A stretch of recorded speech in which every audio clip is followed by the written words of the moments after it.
Rift wide open within the India bloc on Modi versus who in 2024. After Mamata Banerjee and Arvind Kejriwal proposed Mallikarjun Kharge's name for the PM face of the India bloc, there seems to be a split within the India bloc.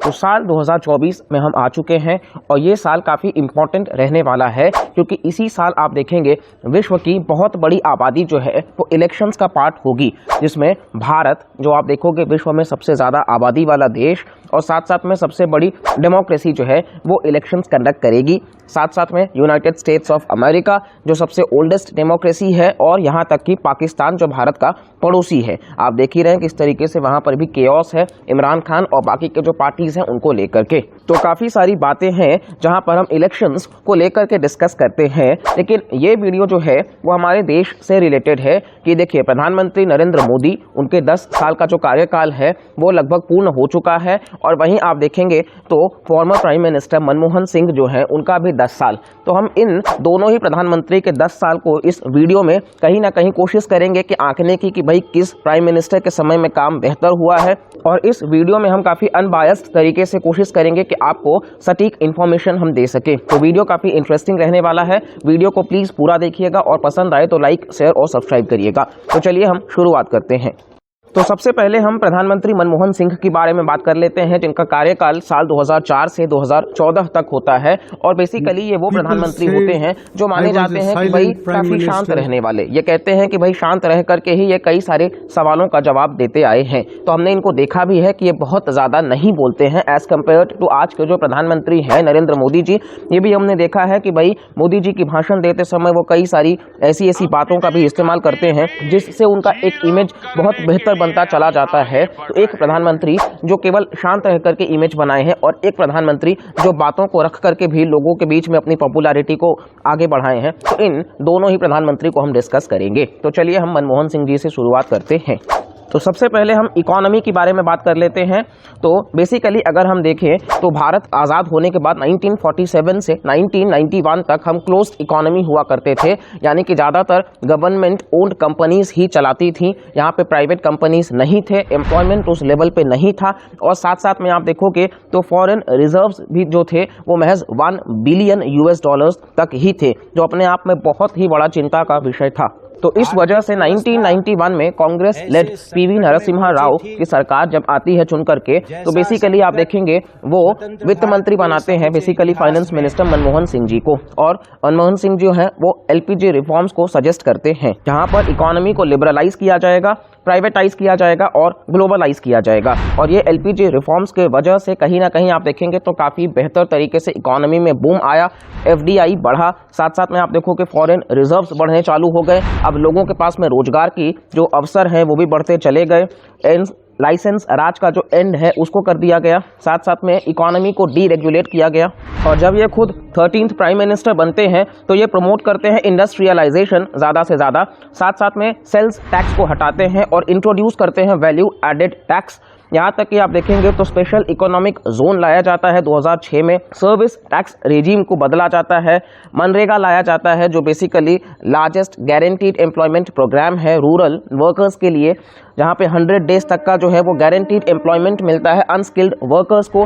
साथ साथ में आप देखेंगे तो साल 2007 जो है वो 9% ऑफ द जीडीपी ग्रोथ है, जो अपने आप में world second fastest growing economy जो है वो वहाँ पर भारत था और हिस्टोरिकली ये बहुत ही बेस्ट फिगर भारत के लिए भी रहा है। आप देखेंगे तो राइट टू इन्फॉर्मेशन भी लाया गया, बेसिकली जो करप्शन को कम करा और ट्रांसपेरेंसी को बढ़ाया। तो ये सारी बातें हमने मनमोहन सिंह जी से जुड़ी हुई देखी। अब हम आते हैं आज के प्रधानमंत्री यानी कि नरेंद्र मोदी जी के ऊपर। तो इनके इकोनॉमिक पॉलिसीज़ के बारे में जब हम बात करते हैं तो 2014 में जब ये प्रधानमंत्री पद का शपथ लेते हैं तो उस वक्त भारत का जो जीडीपी होता है वो 112 लाख करोड़ रुपए का होता है, जो 2022-23 के आंकड़ों के हिसाब से अगर हम देखें तो GDP 272 lakh crore Indian rupees में होता है, यानी कि इतना बड़ा इजाफा आपको देखने को मिलेगा। इनके टाइम पर फॉरेन एक्सचेंज रिजर्व्स जो है वो अपने पीक पर रहे हैं। साथ साथ में आप देखेंगे तो मैन्युफैक्चरिंग सेक्टर को भी बूम दिया गया, जिसके वजह से मेक इन इंडिया इन्होंने प्रमोट किया और 36 लाख करोड़ आप देखोगे तो 2022-23 में 36 लाख करोड़ रुपए तक का जो है वो कारोबार किया गया मेक इन इंडिया से, और एप्पल के आईफोन्स भी अब भारत में बनने लग गए हैं। वर्तमान में अगर हम जीडीपी के हिसाब से देखें तो इंडिया 5th लार्जेस्ट इकोनॉमी है। हम ब्रिटेन को पीछे छोड़ दिए हैं, जो देश हम पर भी रूल करके गया है। और 2025 तक टारगेट है भारत सरकार का कि इंडिया को $5 ट्रिलियन की इकोनॉमी बनाना है। बेसिकली कोविड जब आता है तो वर्ल्ड इकोनॉमी स्लो डाउन दिखाता है, लेकिन इंडियन इकोनॉमी तब भी स्टेबल रहती है। आप देखेंगे तो इन्फ्लेशन और जो उधारी है वो तो बढ़ा है, लेकिन जो कॉमन मैन का इनकम है वो भी बढ़ा है, जो अपने आप में एक हेल्दी साइन माना जाता है। ट्रांसपोर्ट इंफ्रास्ट्रक्चर में जो स्पेंडिंग करी जाती है तो इनिशियली ये 0.4% किया जाता था, जिसको बढ़ा करके आज 1.7% जो है वो ट्रांसपोर्ट इंफ्रास्ट्रक्चर में किया जा रहा है।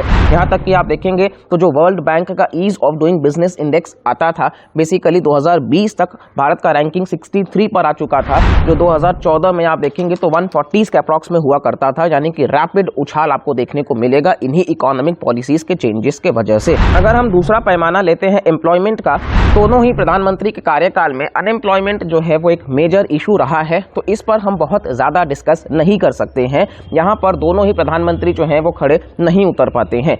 अगर हम तीसरे पॉइंट पर आते हैं एग्रीकल्चर का, तो यहाँ पर आप देखेंगे तो मनमोहन सिंह जी के समय में उन्होंने नेशनल फूड सिक्योरिटी एक्ट लाया था 2013 में, जो बेसिकली फोकस करता था कि 75% of the rural population and 50% of the urban population, यानी कि देश का आप देखेंगे तो 2/3 ऑफ द पॉपुलेशन को सब्सिडाइज्ड रेट में फूड ग्रेन्स दिए जाएं, जैसे कि 3 रुपए किलो आप देखेंगे चावल, 2 रुपए किलो गेहूं। तो इस प्रकार के राशन कार्ड होल्डर्स को सब्सिडाइज्ड रेट पे जो है वो फूड ग्रेन्स दिया जाए, ताकि पॉवर्टी कम हो सके, हंगर कम हो सके और मेल न्यूट्रिशन कम हो सके। तो वहीं अगर आप देखेंगे तो प्रधानमंत्री मोदी के समय में ये ज्यादातर सोलर एनर्जी पे फोकस किए हैं, जैसे कि पीएम कुसुम स्कीम में भी उन्होंने उसी बात को रखा है।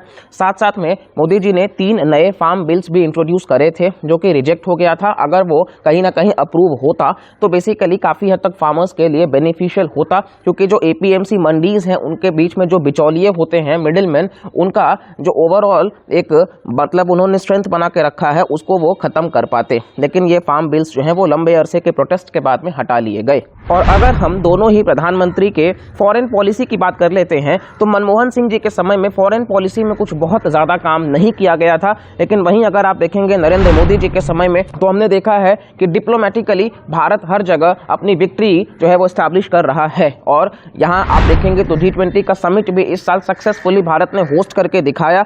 यहाँ तक कि आप देखेंगे तो कतर में बेसिकली जो 8 नेवी के सोल्जर्स को डेथ पेनल्टी दिया गया था उसको भी कहीं ना कहीं कम्यूट कर दिया गया। और हमने एन नंबर ऑफ वेज देखे हैं जहाँ पे विश्व के जो कंट्रीज हैं वो भारत का किस तरीके से समर्थन कर रहे हैं यूएन में परमानेंट सीट के लिए। और साथ साथ में जब आर्टिकल 370 भी एब्रोगेट किया गया कश्मीर से, तो फिर आपने देखा होगा कि पाकिस्तान, चाइना जैसी कंट्रीज को अगर आप छोड़ दें तो बड़े से बड़े जो कंट्रीज हैं इंक्लूडिंग अमेरिका, रशिया, ये सारे कंट्रीज भारत के समर्थन में नजर आए। तो ये दर्शाता है कि फॉरेन पॉलिसी में भारत ने किस तरीके से इंप्रूवमेंट दिखाई है। यहाँ तक कि इंडिया और कनाडा के बीच में जो खालिस्तान के मुद्दे चल रहे हैं, तो आप देखेंगे यहाँ पर भी कनाडा आज डेवलप्ड नेशन होने के बावजूद अकेला पड़ा हुआ है और भारत के साथ ये देश खड़े नजर आते हैं। अगर हम अदर पॉलिसीज की बात कर लेते हैं तो नरेंद्र मोदी के समय में एंटी टेरर ऑपरेशंस जो है वो कंट्रोल में हुए हैं।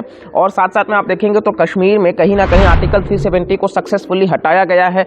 और इसी के साथ साथ में आप देखेंगे तो उज्ज्वला योजना लाया गया, जिसके तहत आप देखोगे तो सभी जो गरीब महिलाएं हैं वहां पर फ्री में कुकिंग फ्यूल जो है वो क्लीन पहुंच पा रहा है। साथ साथ में जनधन योजना लाया गया, जिसके तहत फाइनेंशियल इंक्लूजन जो अनबैंक्ड एरियाज है वहां पर भी बैंकिंग सर्विसेज पहुंच रहा है। स्वच्छ भारत हमने देखा ही है, सुकन्या समृद्धि की महिलाओं को कहीं ना कहीं प्रमोट किया जाए बच्चियों की शिक्षा के लिए। और साथ साथ में आयुष्मान भारत जो विश्व का सबसे बड़ा हेल्थ केयर प्रोवाइडर प्रोग्राम है। साल 2013 में $22 बिलियन का जो फॉरेन डायरेक्ट इन्वेस्टमेंट्स है वो बढ़ करके साल 2023 में $46 बिलियन पे पहुंच चुका है, यानी कि डबल का इजाफा आप देख सकते हैं। एक समय में 4100 किलोमीटर तक का जो रेलवे लाइंस है उसको इलेक्ट्रीफाई किया गया था, जो आज 28,000 ये आंकड़ा पहुंच चुका है। तो अपने आप में 28,000 किलोमीटर एक बड़ा उछाल है। साथ साथ में आप देखेंगे तो कॉर्पोरेट टैक्स जो इन्वेस्टर्स हैं, बिजनेसमैन हैं जो भारत में इन्वेस्ट कर रहे हैं, बिजनेस कर रहे हैं, उनके लिए इनिशियली 33% तक का टैक्स लगाया जाता था, जो आज कम करके 20% पे लाया गया है, यानी कि ज़्यादा से ज़्यादा फॉरेन इन्वेस्टर्स या लोकल इन्वेस्टर्स जो हैं वो प्रमोट कर सके, व्यवसाय कर सके भारत में। इसी के साथ साथ में अगर हम इन्फ्लेशन की बात कर लेते हैं तो 2013 में इन्फ्लेशन जो है वो 10% पे हुआ करता था, जो आज आप देखेंगे तो कहीं ना कहीं ये 5% के अप्रॉक्स में इन्फ्लेशन आपको देखने को मिल जाएगा। डिजिटल ट्रांजैक्शंस भी लगातार बढ़ाया गया है। डीमोनेटाइजेशन के बाद से तो हमने देखा है कि डिजिटल ट्रांजैक्शंस को लगातार प्रमोट किया गया है। इंसॉल्वेंसी एंड बैंकरप्सी कोड भी लाया गया 2016 में, ताकि जो बैड लोन्स हैं बैंक के उनको टैकल किया जा सके। इसी के साथ साथ में जीएसटी लाया गया, जो इनडायरेक्ट टैक्स के अंदर बहुत बड़ा एक स्ट्रक्चरल चेंज लाता है कि वन नेशन वन टैक्स को प्रमोट करके। और इसी के साथ साथ में प्रोडक्शन लिंक्ड इंसेंटिव स्कीम भी लाया गया, जिसके तहत आप देखेंगे तो लोकल मैन्युफैक्चरर्स को प्रमोट किया जा रहा है कि डोमेस्टिक मैन्युफैक्चरिंग हम कर सके और कम से कम हम इंपोर्ट करें और ज़्यादा से ज़्यादा हम एक्सपोर्ट करें, जिससे हमारा रुपी भी अप्रिशिएट होगा और जिससे हमारे पास और भी ज़्यादा फॉरेक्स रिजर्व्स होंगे और हमारी इकोनॉमी काफ़ी स्टेबल होगी। तो एक समय में जो देश फ्रजाइल 5 का हिस्सा हुआ करता था, आज फास्टेस्ट ग्रोइंग इकोनॉमी बन चुका है। तो ये देखिए किसी एक प्रधानमंत्री के कार्यकाल के वजह से तो नहीं हुआ है, लगातार आप देखेंगे तो थोड़ा थोड़ा कंट्रीब्यूशन सबका रहा है। हम ऐसे तो जज नहीं कर सकते हैं, लेकिन स्टिल कहीं ना कहीं हम कह सकते हैं कि कई सारे मुद्दे हैं जहां अभी भी वर्तमान सरकार को काम करने की ज़रूरत है। जैसे कि हमने देखा कि अनएम्प्लॉयमेंट, लेकिन कई सारे ऐसे मुद्दे हैं जहाँ पे गवर्नमेंट ने लिटरली बहुत ही बेहतरीन काम किया है और इसीलिए हम कहीं ना कहीं कह सकते हैं कि नरेंद्र मोदी जो हैं वो अभी तक इन पॉलिसीज़ में तो बहुत बेहतर नजर आए हैं। अब इस वीडियो को तो आप लोगों ने पूरा देख लिया है। अब आप लोगों के हिसाब से कौन एक बेहतर प्रधानमंत्री रहा है वो आप कमेंट सेक्शन में बता सकते हैं, और साथ साथ में नेक्स्ट आपको किस टॉपिक पे वीडियो चाहिए आप वो भी बता सकते हैं। और अगर आपने वीडियो पूरा देखा है तो उसके लिए थैंक यू सो मच, और साथ साथ में चैनल को प्लीज़ सब्सक्राइब करके रखिएगा। इन वीडियोज़ को ज़्यादा से ज़्यादा लोगों तक शेयर करिए, ताकि हमारा जो एफर्ट लग रहा है, हमारा जो हार्डवर्क लग रहा है, उसको दरअसल आप ही वो प्यार दे सकते हैं। तो चलिए मिलते हैं अगले वीडियो में, तब तक के लिए bye bye, take care and जय हिंद।